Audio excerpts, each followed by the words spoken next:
الحمد لله وحده والصلاة والسلام على من لا نبي بعده. أما بعد، عن أبي هريرة رضي الله تعالى عنه أن رسول الله صلى الله عليه وسلم صعد المنبر فقال: آمين آمين آمين. فلما نزل قيل: يا رسول الله، إنك حين صعدت المنبر قلت: آمين آمين آمين. قال: إن جبرائيل عليه السلام أتاني فقال: من أدرك شهر رمضان فلم يغفر له فمات فدخل النار فأبعده الله. قل آمين. فقلت: آمين. قال: ومن أدرك أبويه أو أحدهما فلم يبرهما فمات فدخل النار فأبعده الله. قل آمين. فقلت: آمين. قال: ومن ذكرت عنده فلم يصل عليك فمات فدخل النار فأبعده الله. قل آمین. فقلت آمین. محترم اور معزز سامعین کرام، پیارے بھائیوں، دوستوں اور بزرگوں، اللہ تبارک و تعالی نے ہمیں بے شمار انعامات اور بے شمار نعمتوں سے نوازا ہے۔ قرآن کریم میں اللہ تبارک و تعالی ارشاد فرماتا ہے: وَإِن تَعُدُّوا نِعْمَةَ اللَّهِ لَا تُحْصُوهَا، کہ اللہ تبارک و تعالی نے ہمیں جو نعمتیں دی ہے ہم اس کو شمار بھی نہیں کر سکتے۔ انہی نعمتوں میں سے ایک بہت بڑی نعمت رمضان المبارک کا یہ مہینہ عطا فرمائے،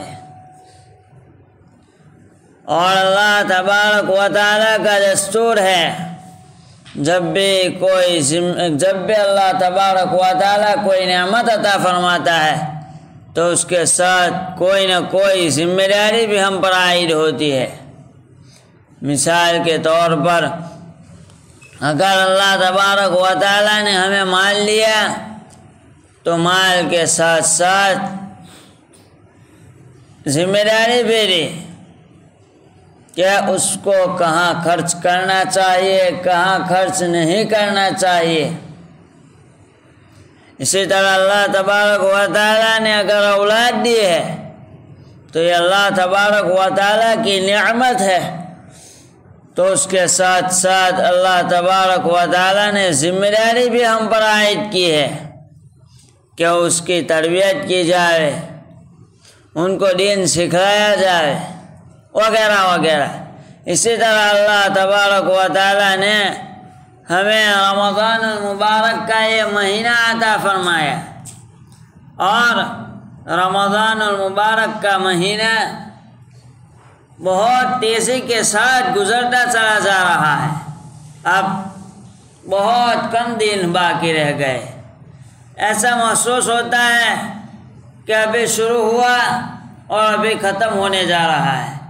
حدیثوں میں ہے کہ یہ قیامت کی نشانیوں میں سے ایک نشانی ہے، اور جس طرح رمضان المبارک کا مہینہ گزر رہا ہے، اسی طرح ہماری زندگی بھی اتنی ہی جلد گزر رہی ہے۔ اور جو شخص اپنی زندگی رمضان المبارک کے مہینے میں جس طرح لوگ عبادت کرتے ہیں اس طرح گزارے گا تو رمضان المبارک کے بعد جو دن آتا ہے وہ عید کا دن ہوتا ہے۔ اگر انسان اپنی زندگی رمضان المبارک کے مطابق گزارنے والا بن جاوے تو اس کا آخری دن یعنی موت آئے گی تو وہ اس کے لیے عید کا دن ہوگا۔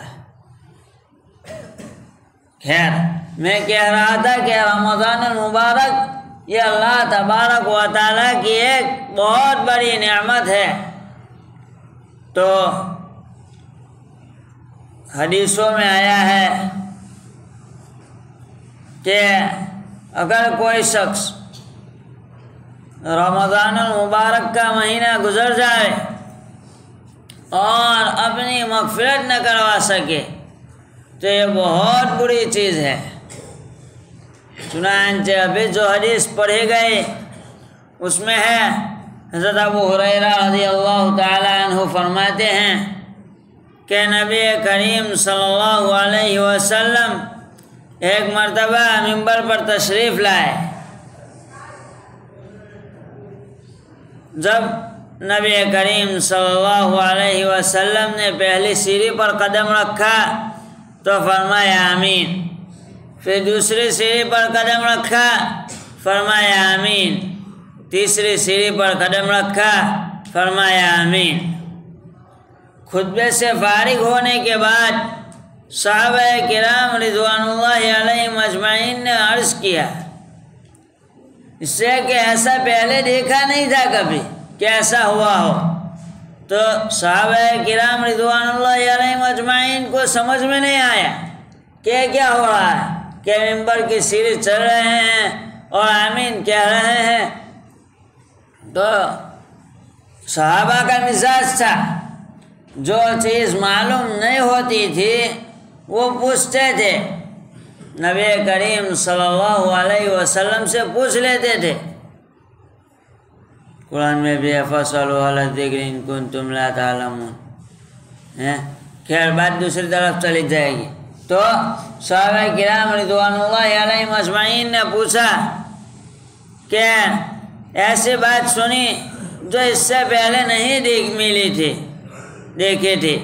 رسول اللہ صلی اللہ علیہ وسلم نے فرمایا کہ حضرت جبرائیل علیہ السلام تشریف لائے اور کہا، جس نے رمضان المبارک کا پورا مہینہ پایا اور وہ اپنے گناہ نہ بخشوا سکا تو وہ دوزخ میں داخل ہوا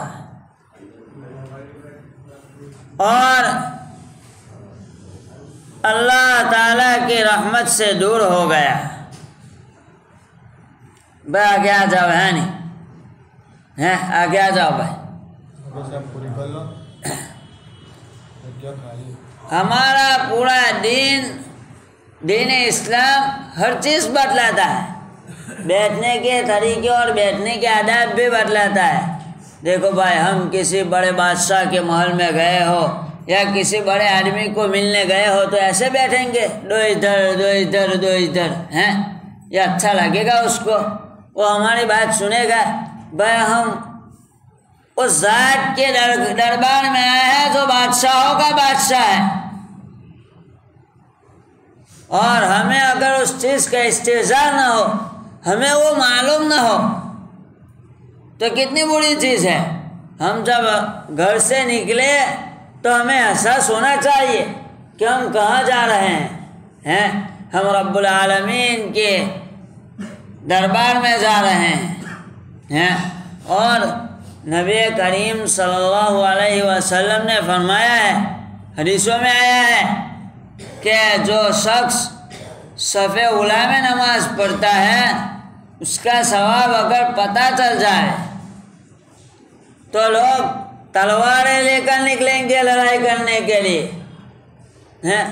ہمیں اس کی اہمیت اور قدر نہیں معلوم کہ یہ حدیث صحیح ہے یا ضعیف ہے یا موضوع ہے، اس سے کہ ابھی ڈائریکٹ بیان کر رہے ہیں، نہیں موضوع سے ہٹ گئے ہیں، لیکن ایسا کتابوں میں جو لکھا ہے۔ اور بہرحال صف اولیٰ کی بہت فضیلت ہے، یہ اچھی طرح یاد ہے، گزشتہ رمضان المبارک کے آخری جمعے میں بھی یہ بیان کیا گیا تھا۔ جو شخص معذور ہے اس کو اجازت ہے کہ وہ زمین کے ساتھ ٹیک لگائے، باقی نوجوان ہیں ان کو کیا ضرورت ہے، ابھی بات ہو رہی ہے وہ دیکھو، بھائی ہمیں بھی بوجھ پڑتا ہے پھر، ہے نہیں؟ ہمیں بات بیان کرنے میں بھی بوجھ پڑتا ہے، اس کا خیال رکھے۔ آگے آ جائے، اتنی بہت بڑی جگہ ہے، اور اگر ہم ترتیب سے مہذب طریقے سے بیٹھیں گے تو جو بعد میں آنے والے لوگ ہیں ان کے لیے بھی جگہ خالی ہو جائے گی، اور وہ بھی بہت آسانی کے ساتھ بیٹھ پائیں گے، ہے نہیں؟ اس کا صرف اس مرتبہ نہیں، ہر مرتبہ خیال رکھا جائے۔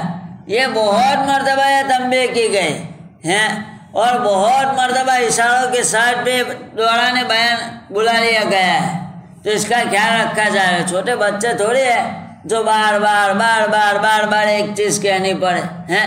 اللہ تعالیٰ نے عقل سلیم دی ہے، اس کا استعمال جہاں دوسری جگہ ہم کرتے ہیں یہاں پہ کرنا چاہیے۔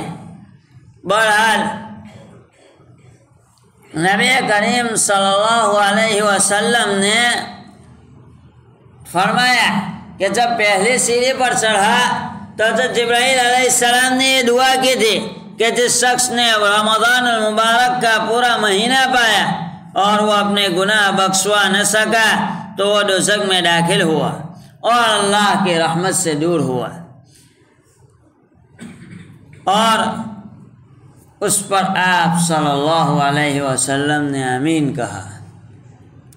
اسی طرح دوسری سیڑھی پر قدم رکھا تو حضرت جبرائیل علیہ السلام نے کہا کہ جس کے سامنے اس کے ماں باپ یا دونوں میں سے ایک بوڑھا ہوا، بڑھاپے کی عمر کو پہنچا اور وہ اس کی خدمت کر کے جنت حاصل نہ کر سکا تو وہ بھی دوزخ میں داخل ہوا، اللہ کی رحمت سے دور ہوا۔